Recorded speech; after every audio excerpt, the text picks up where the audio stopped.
Radio Mexicana, nuestras noticias, presenta.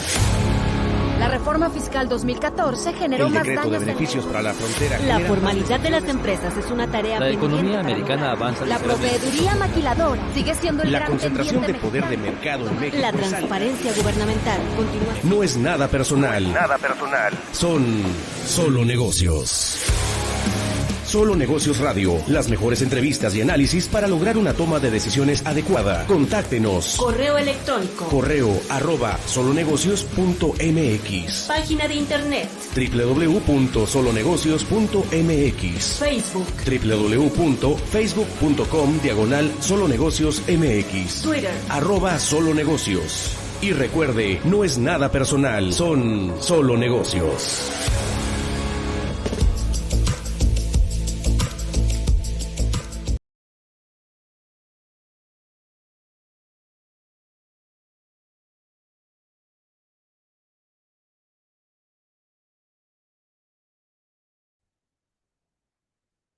Hola, ¿cómo está? Mi nombre es Alejandro Sandoval, esto es Solo Negocios Radio, transmitiendo a través del 1300 de amplitud modulada, al igual que por internet en Radio Mexicana en nuestras noticias 1300 AM, fanpage en Facebook de la estación de radio y por supuesto en el multiplex de redes sociales de Solo Negocios Inteligencia Multimedia. Esta tarde vamos a platicar de gobierno corporativo y las mejores prácticas para la administración de las empresas con algunos ejemplos interesantes desarrollados en el seno del Harvard Law School Forum of Corporate Governance, así como el Harvard Business Review y un artículo del Colegio Nacional de Consejeros Independientes que tenemos en nuestro país. Y bueno, pues vamos a empezar con el primer artículo del Foro de Gobierno Corporativo de la Escuela de Harvard, un documento desarrollado en investigación por Henry T.C. Hu, que es titular de la cátedra Alan Shivers de la Escuela de Leyes de la Universidad de Texas, y examina la evolución de Strategy Inc., antes de MicroStrategy Incorporated, como la primera corporación de tesorería de bitcoins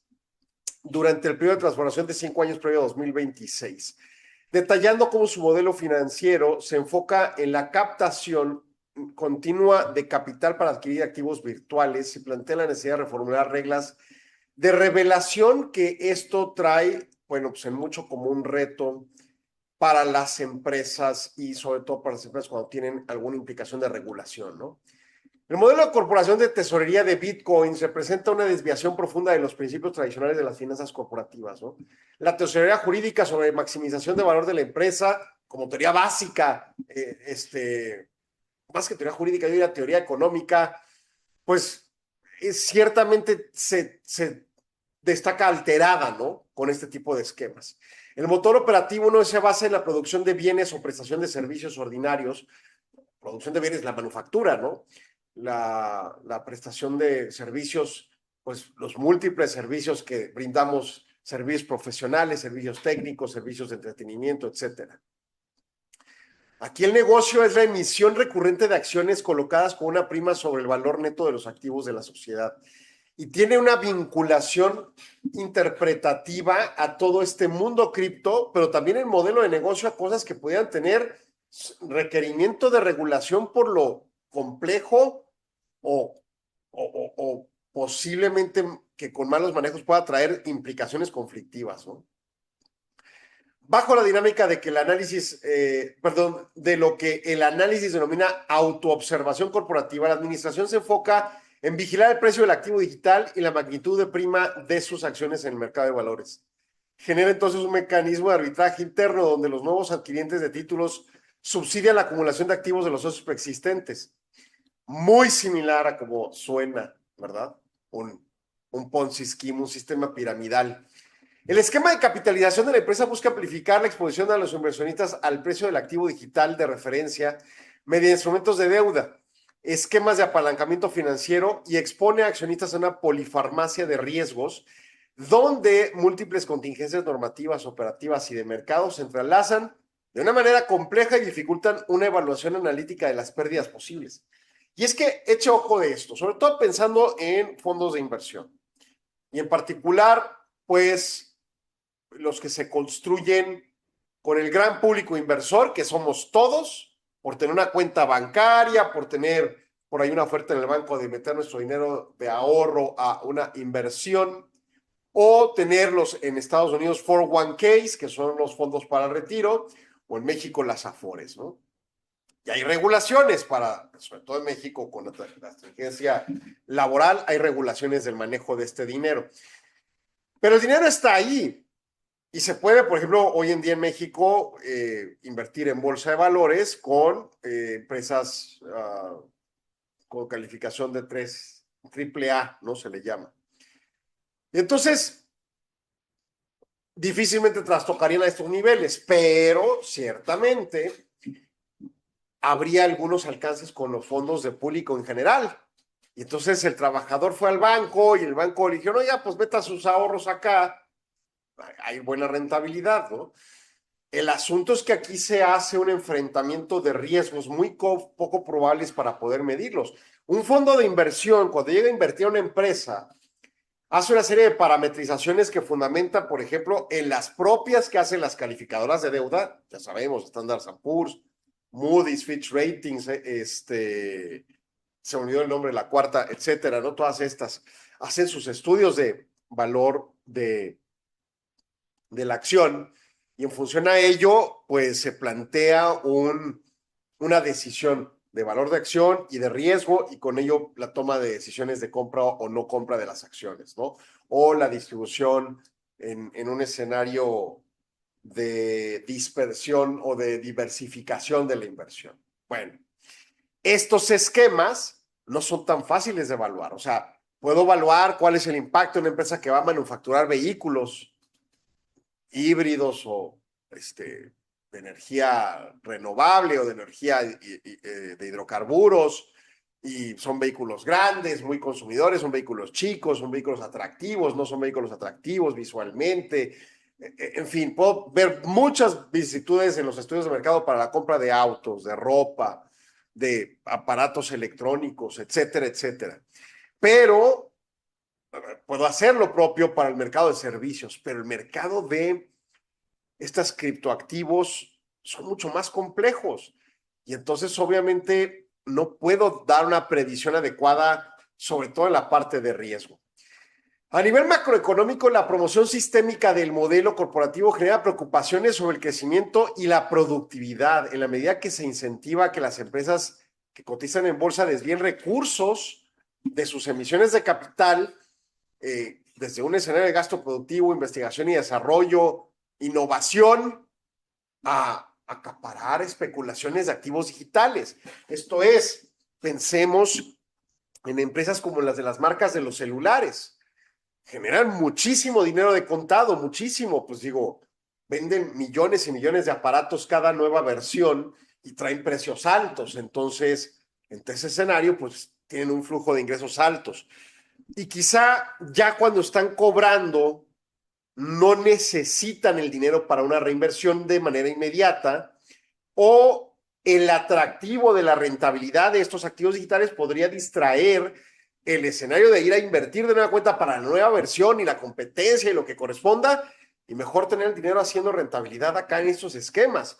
Pero entonces aletargarías los mecanismos de decisión por el atractivo presunto rentable con complejidad de medición de riesgo para con respecto a invertir en la innovación. Imagine usted una farmacéutica, invierte cantidades exuberantes de dinero, un día le pega a la medicina adecuada para curar la enfermedad X y empieza a cobrar. Y todo ese dinero que entra en la empresa, en vez de destinarse a futuras investigaciones para curar otras enfermedades, se va y se guarda en estos mecanismos especulativos digitales. A pesar de que los índices bursátiles de referencia nacional y global tienen como propósito capturar el desempeño de empresas operativas reales, incorporar a estas firmas debido a reglas de elegibilidad obsoletas en las leyes de valores que no alcanzan a la cobertura respecto a la innovación tecnológica que dan este tipo de empresas, obliga a los fondos de inversión indexados a realizar compras de sus acciones y distorsiona la asignación de capital de mercado. ¿Cómo es posible esto? Sí, hay fondos de inversión que bajo marcos normativos están obligados a ciertos flujos de compras de acciones en cierta mecánica, al menos de inicio en OPIs, la oferta pública inicial, que arroja determinados alcances y comprometen a los fondos. Y lo vemos muy seguido cada vez que hay una OPI. Los fondos son los primeros que entran para fortalecer o no la capitalización expuesta por los asesores financieros de la empresa, ¿no? Pero entonces nos encontramos con una legislación que tenía como un objetivo de inicio restringir el acceso a empresas con productividad demostrada para poder cotizar en bolsa. Había una empresa que hace coches, había una empresa que hace celulares, había una empresa que hace camas, o que hace muebles, o que hace televisiones, o que da un servicio de streaming para el entretenimiento de las personas que las mantiene ahí horas viendo series o películas. Pero ahora viene una empresa que con ciertas clasificaciones normativas cumplidas no hace nada más que estar especulando con criptoactivos. ¿Hasta qué punto eso tiene una lógica y no puede traer con estas fallas regulatorias una exuberancia de riesgos que pueda provocar y poner en riesgo el sistema financiero? Se propone que las autoridades gubernamentales, derivado de este tipo de estudios, actualicen los requerimientos de los reportes que se tienen que formular en bolsa, la discusión y los mecanismos de divulgación correspondientes para las decisiones del Consejo, sobre todo el manejo de efectivo, sobre todo este efectivo que se queda durante algún tiempo a veces innecesario para estar en posiciones de inversión o en pago de dividendos, y en su caso se obligue a transparentar variables que puedan ayudar a mejor calcular los múltiplos de valor de activos, asegurando una neutralidad competitiva entre estas empresas con activos digitales, con presunciones de alto riesgo, y sociedades de negocios tradicionales o tecnológicos e innovadores, pero que sí están arrojando un resultado. Vamos al caso concreto. Las redes sociales, cotizando en bolsa, uno puede decir, bueno, ¿qué productividad hay ahí? Pues la venta de publicidad, porque el producto, recordemos, somos los usuarios y no necesariamente somos el cliente. El cliente es quien compra la publicidad. Y nosotros, al perfilarnos en uso, pues nos mandan el comercial específico. El escenario productivo está claro. Quizá no es el mejor ideal para nosotros como ciudadanos y lo que usted guste, pero al final del día el propósito de negocio está ideal. Se está vendiendo algo. El problema grave, en mi opinión, es que en el mundo de las empresas de criptoactivos, como está analizada, pues, se está vendiendo aire literalmente, ¿no? Y eso puede traer implicaciones complejas e indeseables para un sistema financiero que además, de manera constante y recurrente, se caen en problemas de fraudes. En fin, vamos a corte, regresamos en unos segundos, no se vaya, sigan Solo Negocios. Regresamos, no se vaya. Continúe en Radio Mexicana 1300 AM con Solo Negocios Radio.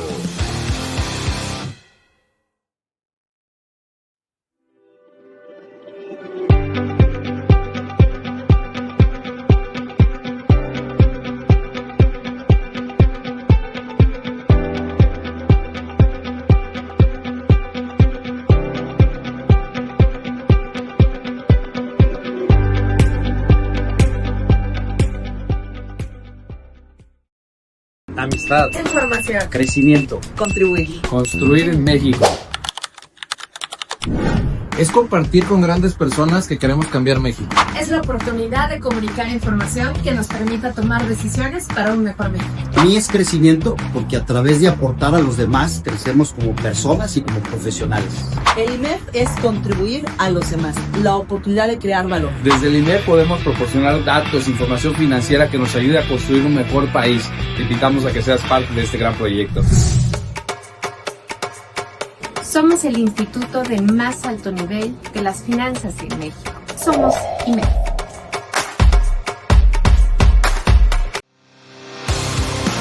Continuamos en Solo Negocios Radio.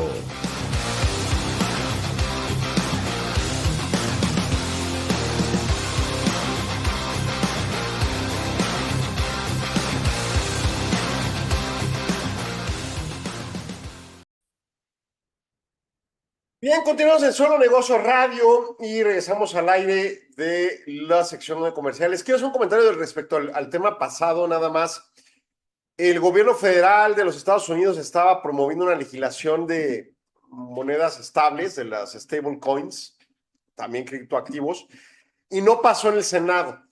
Y ahora que regresen de sus vacaciones cortas de este periodo de agosto, pues van a tener como 12 o 3 semanas antes de su proceso electoral, que pues tienen que ir a hacer campaña y todas estas cosas. Entonces, de repente ya se ve que está muerta esa legislación, porque además entrando el nuevo Congreso, pues tendría que iniciar de cero la legislación y otra vez llevarla al puerto que corresponda. Hay quien lo considera un gran logro, el que se ha muerto la legislación por un hecho peculiar. Se tienen muy serias dudas sobre la fiabilidad de alcances de esa norma con respecto a temas como el que acabo de tratar en el segmento pasado. Pero, en fin. Siguiente artículo. 5 prácticas de gobernanza que distinguen a los consejos de administración altamente eficaces. El Foro de la Escuela de Derecho de Harvard de Gobierno Corporativo publica este artículo de Rusty O'Keefe, Richard Fields y Laura Sanderson de Russell Reynolds Associates, y platica sobre cómo los consejos de administración más eficaces gestionan el tiempo de sesión como una decisión de gobernanza de carácter estratégico, evitando presentaciones informativas retrospectivas o de cumplimiento normativo que consuman la mayor parte de la agenda de la Junta. A ver, vamos a ver este tema de este producto. Ok, y el producto es un celular versión 20. Y entonces de repente llegan y te hacen una presentación de cuando se ocurrió la primera idea de la versión antes de la 1, y luego los pilotos, y luego la 1, y luego la 2, y luego la 3. No, espérate. No. Ahí hay para que hacer videos y cosas que nos puedas dejar si alguien quiere referirse a la historia. Aquí ven, a traerme la información concreta para la toma de decisiones. Oye, cumplimiento normativo, ya sabe cómo son los abogados, un hiperrollo de por qué el argumento normativo y cómo estructurarlo a un nivel de profundidad, de conciencia de teoría del derecho y las nuevas teorías constitucionales y la coyuntura y... No, espérate, ¿de qué estás hablando? Estamos cumpliendo, nos estamos cumpliendo las leyes, van a multarnos, no nos van a multar, estamos en cumplimiento de nuestras políticas ASG, lo que corresponda, ¿no? La idea es tener juntas de consejo de administración eficaces, que significa que cumplan sus objetivos, su agenda, por ejemplo, ¿no? Para garantizar el enfoque, los presidentes del consejo trasladan los reportes periódicos pasivos a documentos impresos o audiovisuales de lectura previa obligatoria, reservando el tiempo de reunión presencial para debatir hipótesis, identificar excesos de confianza de la administración general y analizar temas de largo plazo como el impacto de la inteligencia artificial. O sea, venimos aquí a tratar los temas torales, decisiones. ¿Por qué se llegó a esa decisión? Lo vimos en el documento de los estados financieros, de la explicación, de las ganancias, de las pérdidas. Decisiones concretas. Si ahorita hemos venido discutiendo en 2 años comprar o no un equipo, una inversión determinada, pues ya ahorita en la junta de hoy no vamos a discutir nada que ver con el equipo y el razonamiento, ya no vas a ver el tema financiero de por qué sí, por qué no, y las garantías y lo que corresponde y rock and roll, ¿no?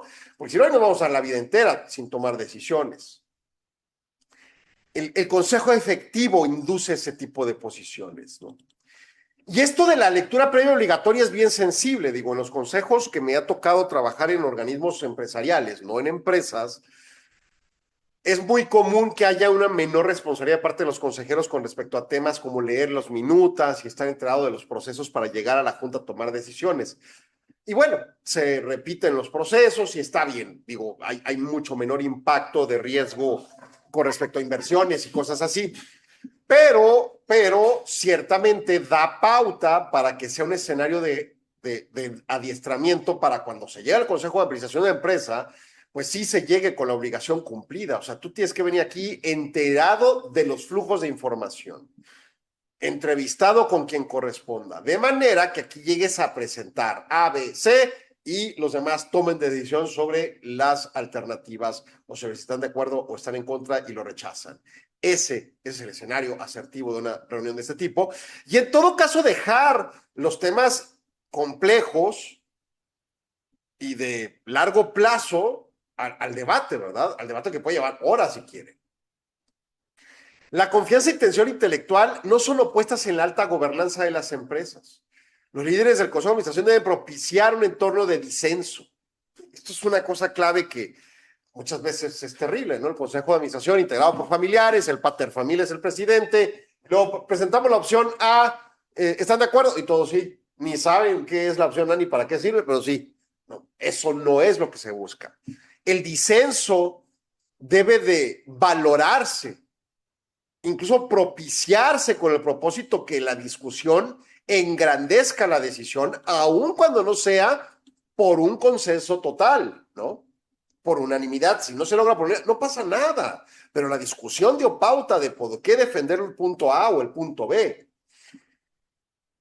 Los miembros silenciosos deben de participar. Que no haya un consejero que sea el que domine la discusión y los demás no digan nada, ¿no? Es común, ¿no?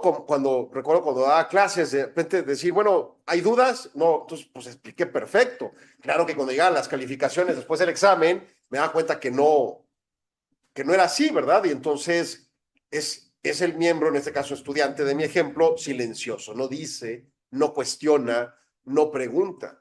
Cuando esto pasa en los consejos de administración es terrible, es destructivo, no sirve ese consejo. La presencia de especialistas individuales en temas como la ciberseguridad o la sustentabilidad ambiental pueden convertirse en trampas de delegación que desincentiva el aprendizaje del resto de los consejeros. O sea, pensar, yo no sé de tecnología, yo no sé de medio ambiente, que lo discuta ese cuate que es el especialista y pues decidimos lo que él diga y ya. No, espérate, tú como consejero estás como obligado de entender esos criterios con respecto al impacto de la empresa y las metas estratégicas de la planeación estratégica. Si no, entonces tu participación no es correcta, ¿no? Los consejos de administración exitosos institucionalizan el análisis estratégico de la sucesión del director general como una disciplina permanente, promoviendo evaluaciones externas independientes de manera periódica que permitan ventilar con franqueza las conversaciones difíciles respecto a la idoneidad y contribución individual de cada uno de sus miembros. La agilidad de los consejos se consolida mediante el diseño de simulaciones de crisis que verifican la capacidad de respuesta y asignación de responsabilidades de decisión bajo presión, llegando incluso a flexibilizar la frecuencia de las reuniones periódicas para responder a oportunidades de aceleración de inversiones tecnológicas. Esto último es un tema que he comentado varias veces. O sea, se habla de que los consejeros, que los consejos de administración se reúnen una vez cada 3 meses. Y pues eso puede ser letal para un determinado tipo de empresa en determinado subsector de la economía con los impactos globales que hay de todo, ¿verdad? O sea, hay problemas de tasas de interés, hay problemas de guerras, hay problemas de escasez, hay problemas de tecnología, hay problemas de seguridad, hay problemas de procesos jurisdiccionales, hay problemas de sanciones. O sea, los consejeros y el consejo tiene que ver un escenario de flexibilidad en su agenda de quizás las reuniones más frecuentes o con una versatilidad predeterminada. El problema de la versatilidad abierta es que a veces no van a estar disponibles y si también no tienes un esquema jurídicamente estructurado para tener reuniones virtuales, pues tu reunioncilla Zoom con su presunta seguridad no va a ser suficiente para darle certeza jurídica conforme a derecho como mínimo mexicano de los alcances, ¿no? ¿Cuáles son los puntos en concreto de este artículo? Número 1, se protege la vista de largo plazo, la vista que puede arrojar a largo plazo una visión de sostenibilidad. Digo, la empresa busca estar en el largo plazo, ¿no? Entonces, ¿cómo estar en ese largo plazo en un contexto de visión del consejo de la inmediatez o del pasado? O sea, aquí tenemos que inducir hacia el futuro la visión. La administración del desacuerdo, del disenso. ¿Cómo inducimos a que pueda a corresponder ese disenso con el respeto y los mecanismos de votación y de mayorías que deban de tenerse disponibles, pero que se provoque la discusión? Que haya fluidez colectiva, no solo una temática, no solo el experto que habla y los demás no discuten. Cuestionar como mínimo, pero obviamente lo ideal es que lleguen ya adiestrados con cierta información de temas, ¿no? Que no se tengan conversaciones, vamos a decirlo de esta forma, que se eviten cuestionar cosas sensibles, o sea, que se discutan las cosas. No, es que esto puede ser que le moleste a él porque tiene ahí un vínculo de negocio oye, acá hay un posible conflicto de interés, pero no, mejor no hay que discutirlo. O sea, con reglas claras, los temas se tienen que discutir. Aun cuando haya conversaciones difíciles, un consejo de administración sólido es uno que lleva a la mesa temas difíciles. Y se construye agilidad en la capacidad del consejo. El consejo fuerte está construyendo una capacidad para orientarse adecuadamente a temas poco familiares ante este escenario de supravolatilidad e incertidumbre. Es la regla, ¿no? O sea, tenemos que estar en un escenario de adaptabilidad a esos contextos y la única forma, pues, es propiamente la forma de dar la pauta para que se den esos enfrentamientos de discusión.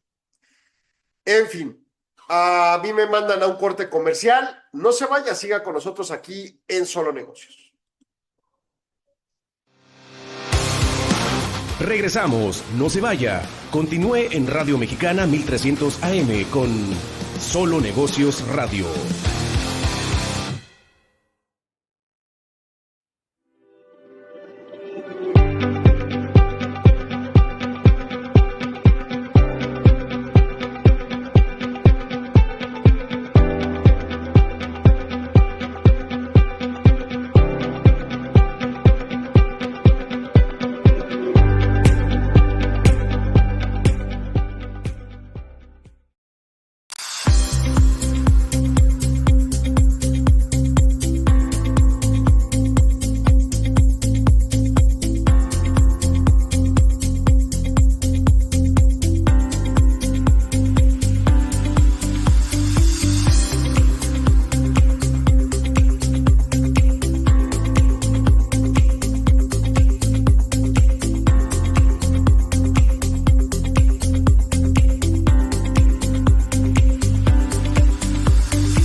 Continuamos en Solo Negocios Radio.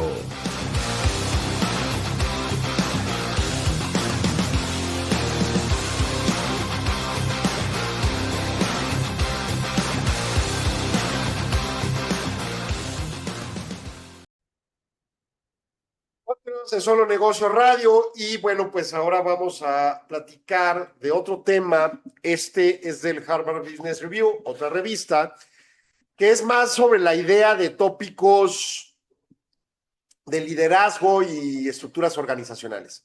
El artículo se titula Factores críticos que provocan la pérdida de control de las empresas propiedad familiar durante las transiciones generacionales. ¿Qué pasa con las empresas familiares en las transiciones generacionales y por qué destaca un escenario de pérdida de control de la familia, de hasta pérdida de la empresa en algunos casos, ¿no? Pero en este caso, al parecer, induce la temática hacia empresas que sostienen éxito, pero no necesariamente ya con el control familiar de origen, ¿no?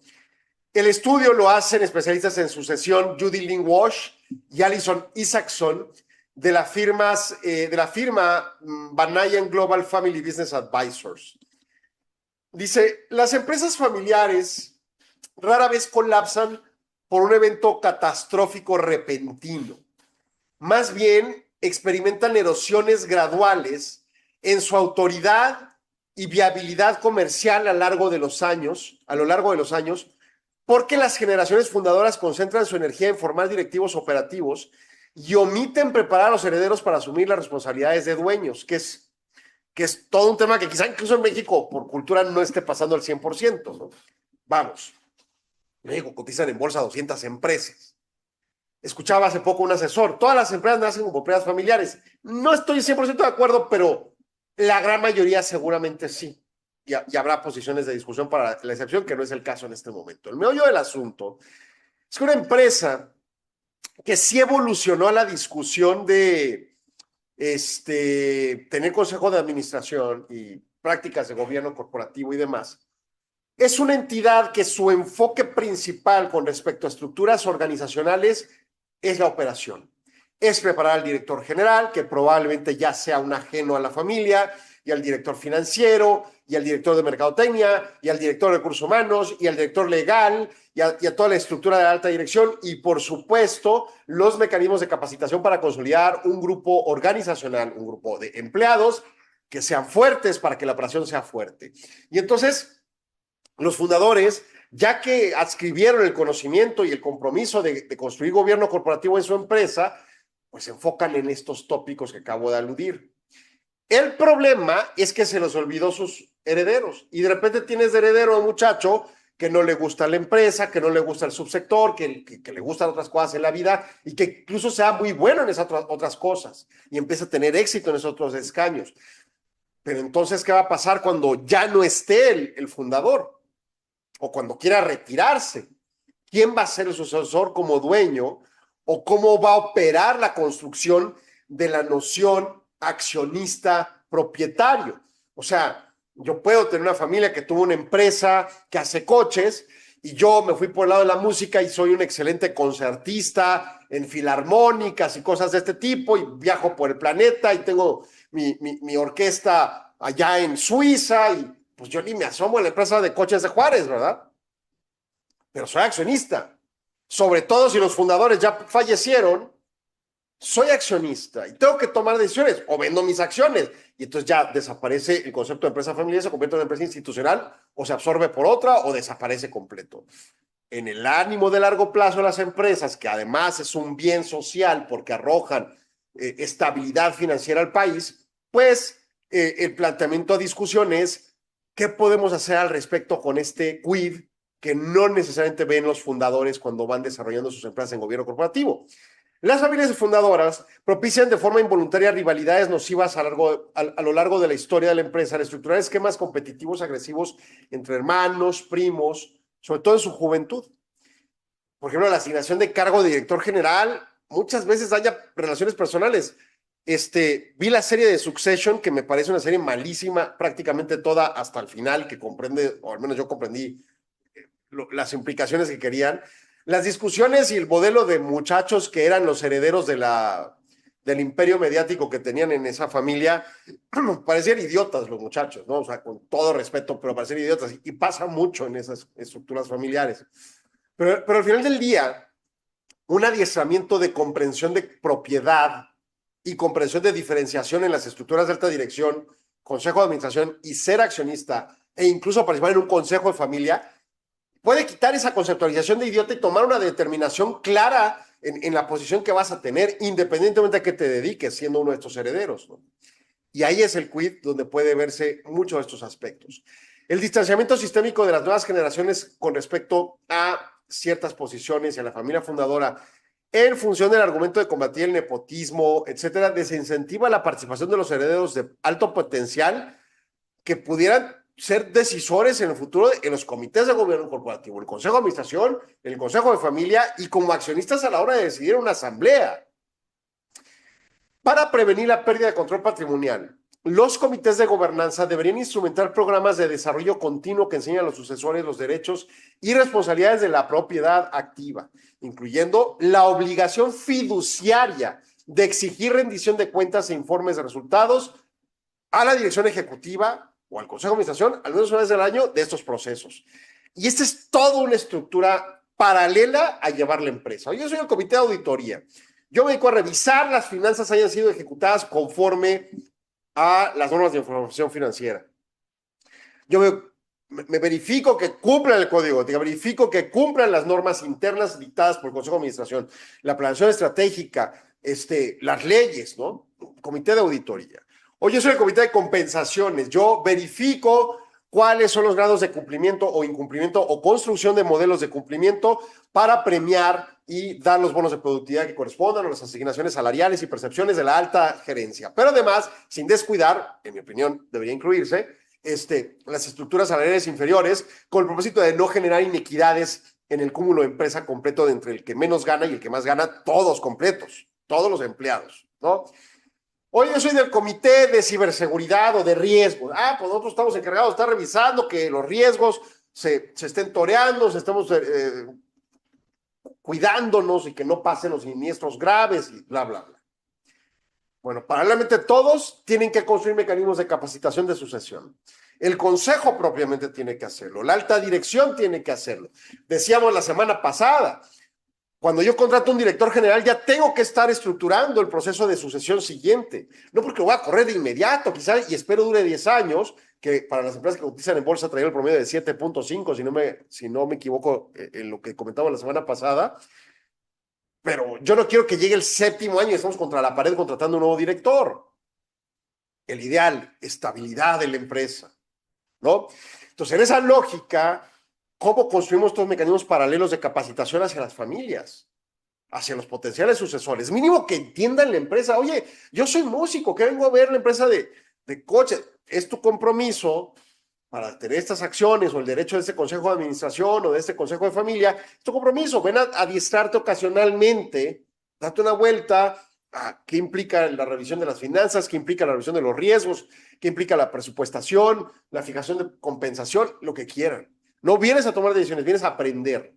Porque el día de mañana, en 5, 10, 20 años, tú vas a estar en la toma de decisiones. Y esto, pues creo que puede ayudar.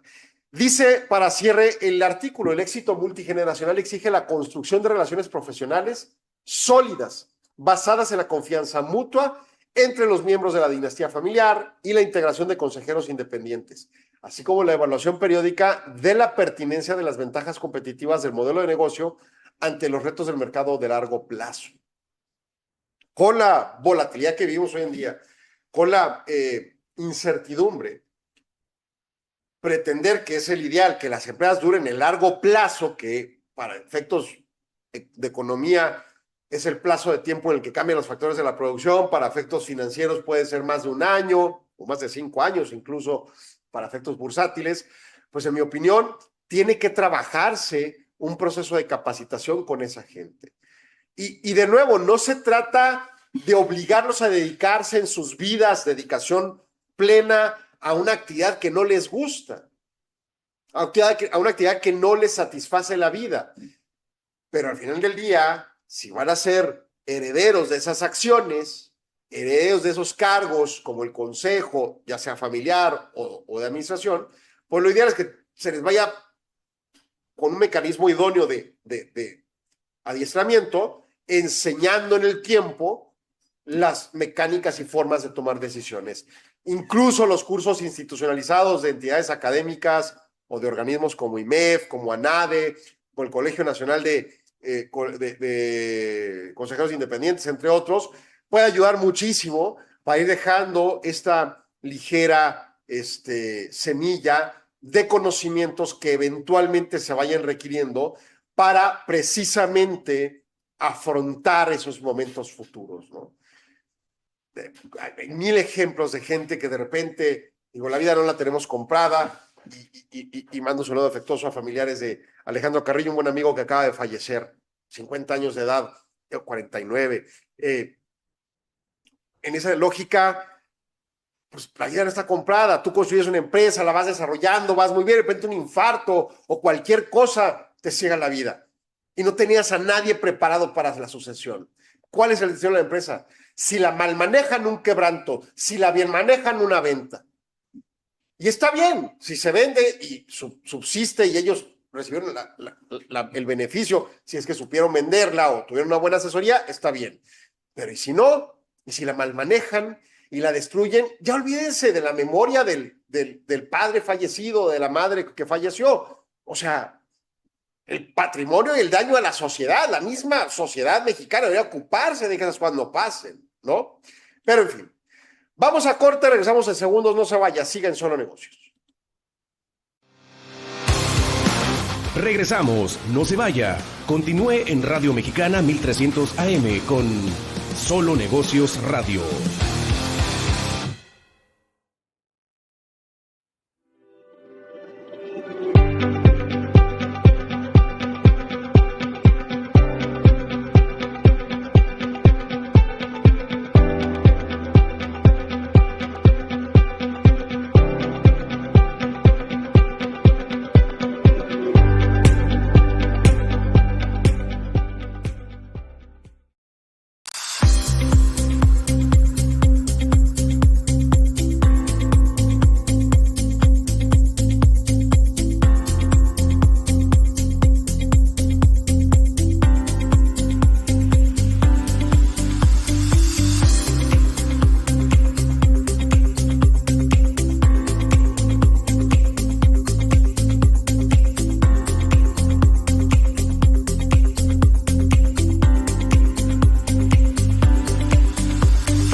Continuamos en Solo Negocios Radio.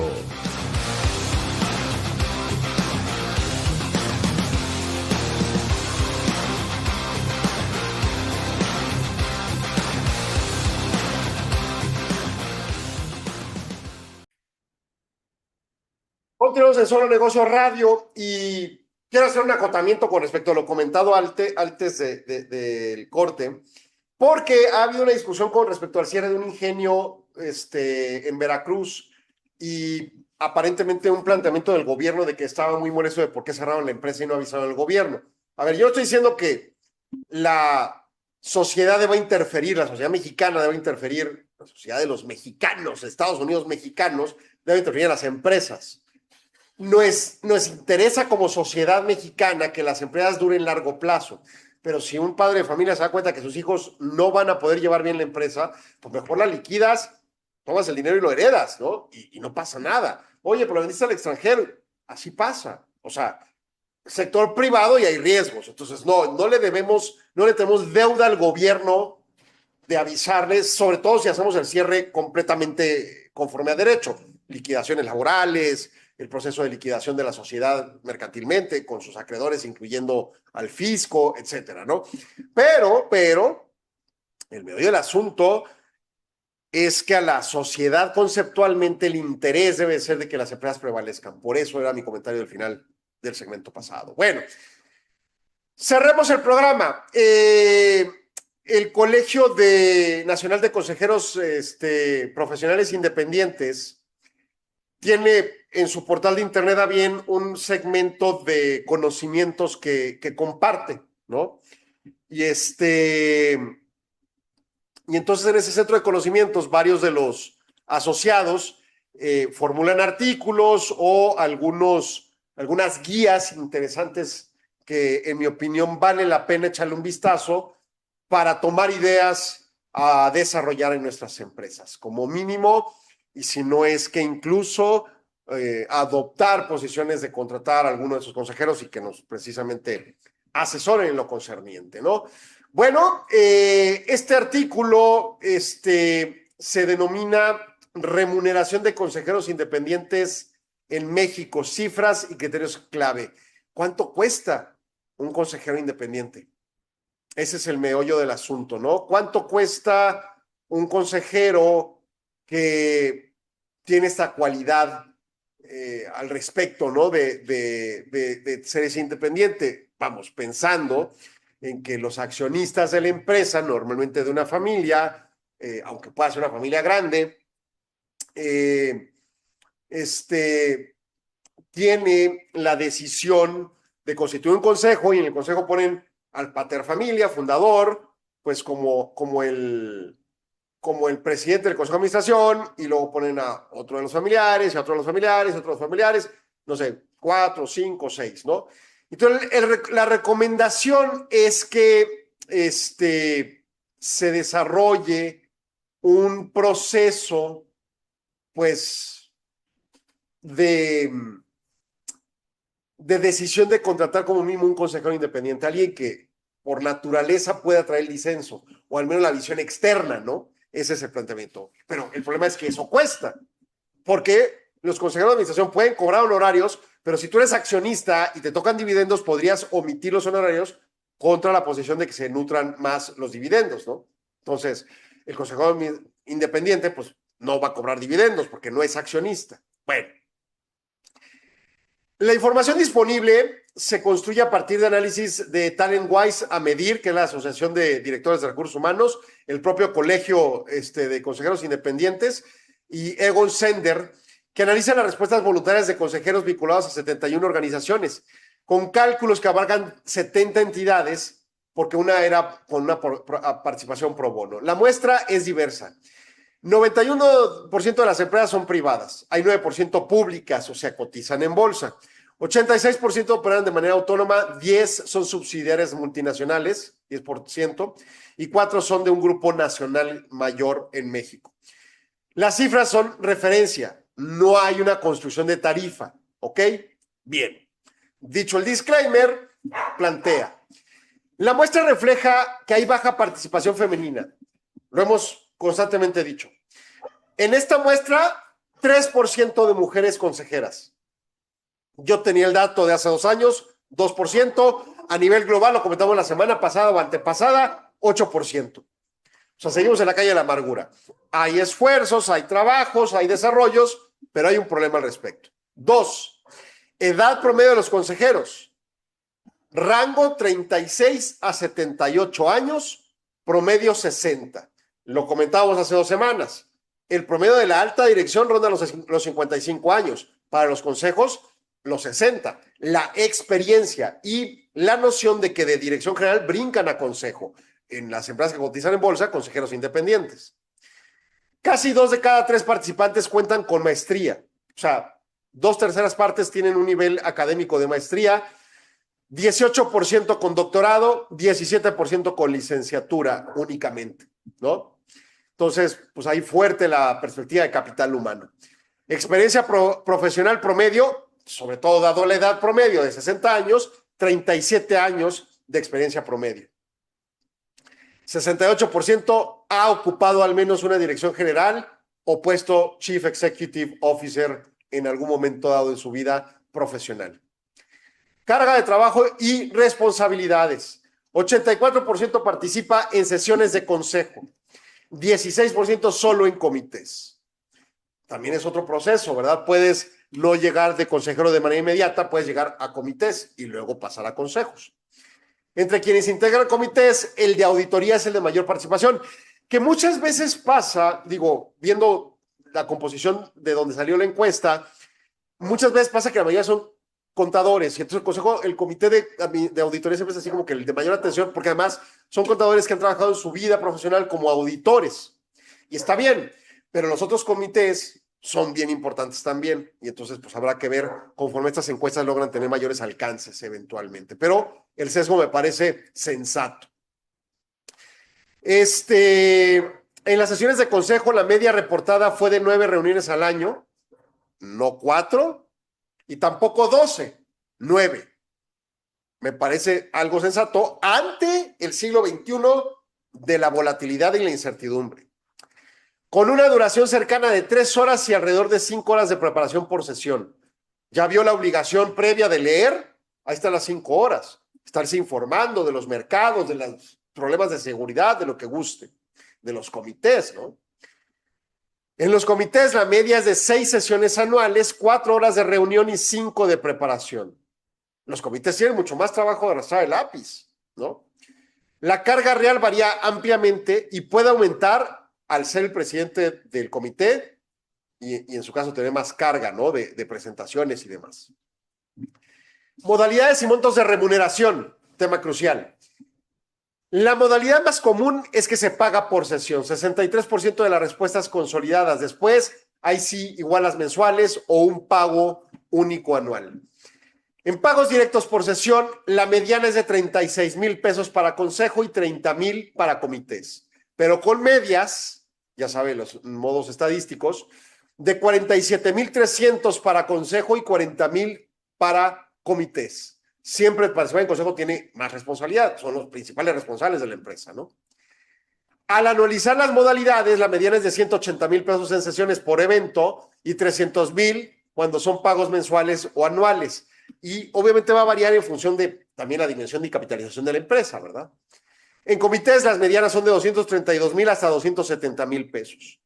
Se calculó una remuneración equivalente por sesión considerando todos los esquemas y la mediana tiende a 42,700 por consejo y 43,800 para comités. Incluso baja el de consejo aquí, curiosamente, ¿no? Pero es un juego matemático, entonces, bueno. El tema es que ronda más o menos los 43,000 pesos la remuneración que le vas a dar por sesión a un consejero, como una idea básica. ¿Cuánto vale una hora efectiva de trabajo? Como alternativa, el informe divide la remuneración entre las horas de sesión y las de preparación. La mediana resulta en 5,000 pesos por hora efectiva en consejo, 5,600 para comité por las mayores preparaciones y 4,750 al agrupar la muestra. Las medias fueron de 8,700 en consejos, 7,000 en comités y 6,800 al agrupar la muestra. Y entonces nos va dando pautas de tendencia. Tarifas mínimas de 5,000 y hasta $8,700 pesos son el constructo de este tipo de esquemas. Esta, que es por hora, por hora de ya sea de preparación o de la sesión. Esta métrica exige definir de antemano cuántas reuniones van a haber, cuánto tiempo van a durar y cuántas horas de preparación se esperan para ser útil con la carga de trabajo y diferir de forma importante pues, entre el tipo de nivel de organizaciones. 8,700 quizás las más fuertes capitalizadas o de mercado, 5,000 las de menos. Criterios. El tamaño de empresa tiene una relación positiva aunque modesta con la remuneración. El régimen público-privado tiene una correlación baja. El informe observa muchas organizaciones pagan lo mismo a todos sus consejeros sin diferenciar si hay experiencia mayor o especialidad. Una política sólida debe considerar la complejidad del negocio, la exposición legal, el número de sesiones, la preparación requerida, la presidencia de los comités, la disponibilidad en crisis. Digo, estar atento en cualquier momento que haya una reunión emergente, ¿no? De emergencia, pues. Y si hay experiencia especializada o te tienes que estar especializado constantemente, que también eso es lógico. La remuneración debe ser competitiva, pero proporcional al compromiso y la responsabilidad asumida. No hay una práctica única de remuneración para consejos independientes en México. Las referencias son un punto de partida. La decisión debe de combinar la competitividad, la equidad, la carga de trabajo y las necesidades reales de gobierno corporativo de la empresa. ¿Cuál es el tema principal? Bueno, pues la idea con comprender estos alcances y con ello conciliar un posicionamiento pues, de cotización de cuánto nos puede costar eventualmente llegar a instalar un sistema de gobierno corporativo idóneo en nuestra empresa. Si vamos a poner a los accionistas sin remuneración, saber qué cuesta, pero que va a irse imbuido en el proceso de aportación a los dividendos y en todo caso saber cuánto cuesta el consejero independiente. En fin, es lo que tenemos en el programa, se nos acabó la semana, pase un excelente fin de semana. Arturo Galarza, muchas gracias por tu apoyo ya en cabina. Muy buenas tardes tengan todos ustedes.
Agradecemos su atención. Nos escuchamos de lunes a viernes de 4 a 5 p.m. a través de Radio Mexicana 1300 AM. Contáctenos. Correo electrónico. correo@solonegocios.mx. Página de internet. www.solonegocios.mx. Facebook. www.facebook.com/solonegociosmx. Twitter.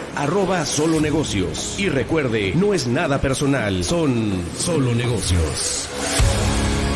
Radio Mexicana, nuestras noticias, presentó.